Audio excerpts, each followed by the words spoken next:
ना तेरी आने की खुशी, ना तेरी जाने की गम, अब तेरे बिना कैसा जीना है मुझे सनम। उसी का आज हम लोग पाठ पढ़ेंगे, ठीक है ना। हेलो दोस्तों, नमस्कार। आप सभी का स्वागत है फिर से आपके अपना YouTube channel Madhav NCERT classes में। साथियों, आज के क्लास में हम लोग पढ़ेंगे ना तेरे आने की खुशी, ना तेरे जाने के गम, ना तेरे आने की खुशी, ना तेरे जाने के गम, अब कैसे तेरे बिना जीना है मुझे सनम। इसी का टॉपिक आज हम लोग चलने वाला है।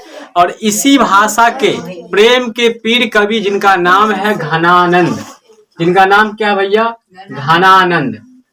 एक एक टॉपिक को अगर आप सही से देख लेते हैं तो इस वीडियो के बाद कहीं YouTube पर आपको सर्च करने की आवश्यकता नहीं होगी कि हमको कैसे हिंदी समझ में आए पदखंड यानी कविता वाला कठिन कठिन शब्द, क्योंकि हम इस वीडियो में आपको हर एक कठिन शब्द को आपको आसान में भाषा में करके बताने वाले हैं, ऑब्जेक्टिव भी बताने वाले हैं।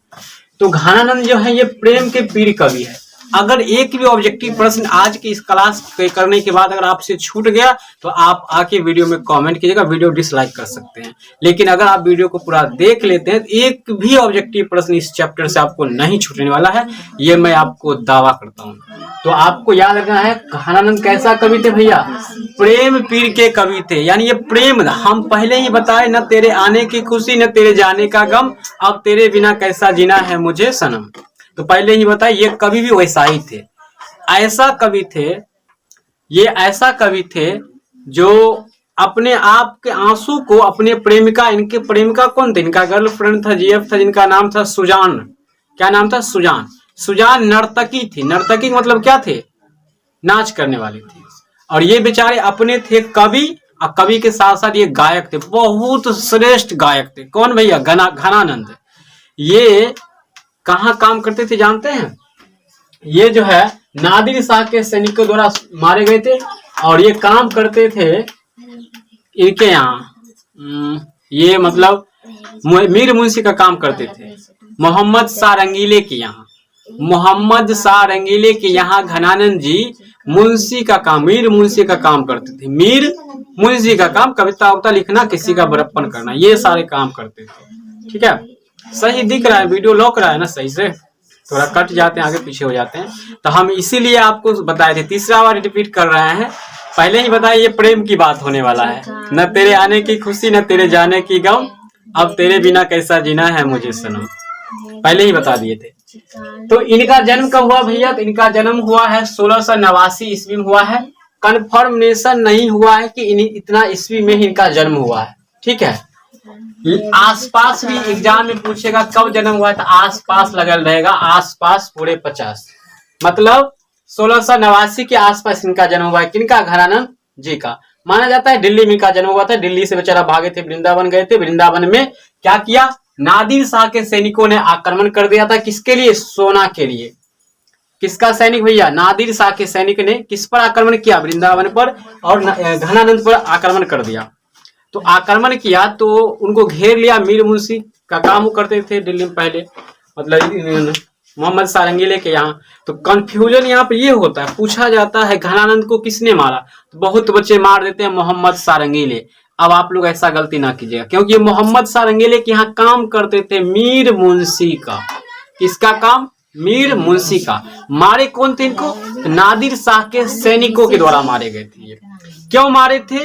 तो नादिर शाह के सैनिकों ने इनको मतलब अपना, मतलब इसको सोना मांग रहा, समझ करके इसको बोला, 3 बार बोला, 3 बार मांगा इसको।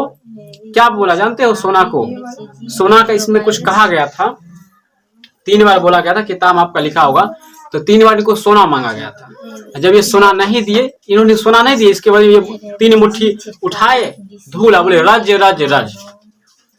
क्या बोले? रज रज रज। इसी पर गुस्सा से क्या किया? सैनिक ने इन्हें मार दिया था। किनको?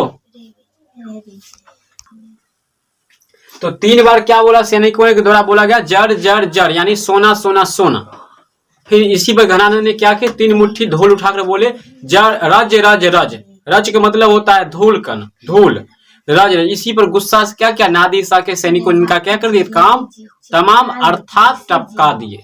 बेचारे मर गए कब? 1739 ईस्वी में इन्होंने क्या हुआ? राधे राधे हो गया इनका। ठीक है, जय श्री कृष्ण। ये किस काल के कवि है? ये भी बहुत इंपॉर्टेंट क्वेश्चन है। देखिए इस वीडियो के बाद आपको एक को देखना ही नहीं पड़ेगा। किस काल के कवि है? रीति काल या भक्ति काल? ज्यादातर ऑप्शन में आपको मिलेगा रीति काल।